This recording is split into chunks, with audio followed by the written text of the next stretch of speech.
Last week we talked about myelin, that white fatty substance in our brains. The more we have of it wrapped around our neural pathways, the more talent we have in that area. So, how do you get more of it? Well, I'm going to tell you in today's Message for Monday, a useful message for teens in 4 minutes or less.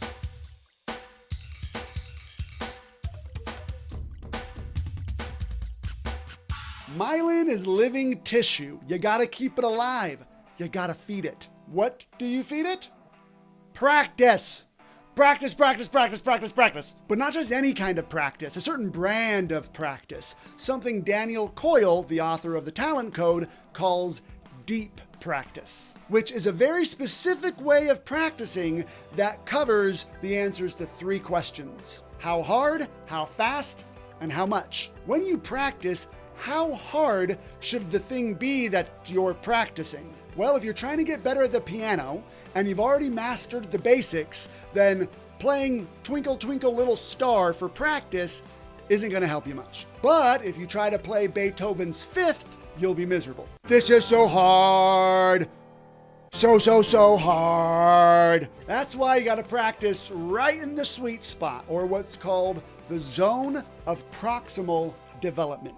It pushes you just enough, but not too much. It's the best difficulty level to practice at, but it's uncomfortable because you're gonna make some mistakes. Which leads us to the next question about practice. How fast should I practice? This isn't how fast, like how much time should I spend, 30 minutes, 20 minutes? This is how fast should I expect to go? The answer is not very. We always want to learn faster than we do, which is frustrating. But slow down. That's actually how myelin grows the best. When you practice slow. Coyle says, repeat the same thing over and over again and make mistakes. And then when you make the mistake, stop and fix it immediately. He says you fix the mistake right away, right now.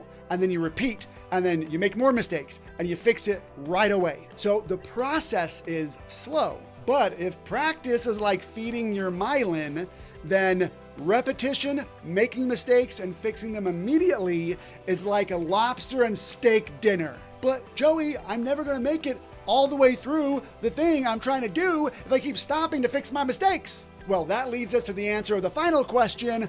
How much of the thing should I be practicing? The answer? Small chunks. By chunking up what you are practicing, it makes it easier for you to spot the mistakes and fix them immediately. What does this look like? Well, I'll give examples of talents that the teens who showed up to last week's Hero Training Room Live gave to me in the chat. So if you're playing the organ, then chunking it would be like playing the first 4 measures of the Spirit of God. If you're playing the cello, then just practice the first line of Bach's Cello Suite No. 1.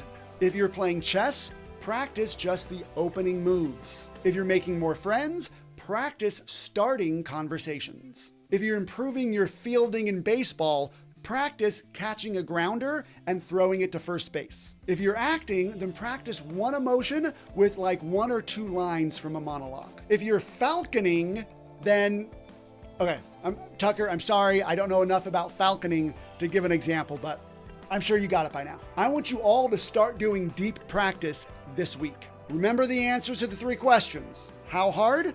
In the zone of proximal development. How fast? Slow enough to repeat it over and over again, make mistakes, and fix them right away. How much? Cut it up into small chunks, get really good at that chunk, and then move on to the next chunk. That is deep practice, and your myelin will feast upon that and become so thick and powerful that your electrons will be firing like machine guns. It's hard, consistent work, but it's the only way to develop talent.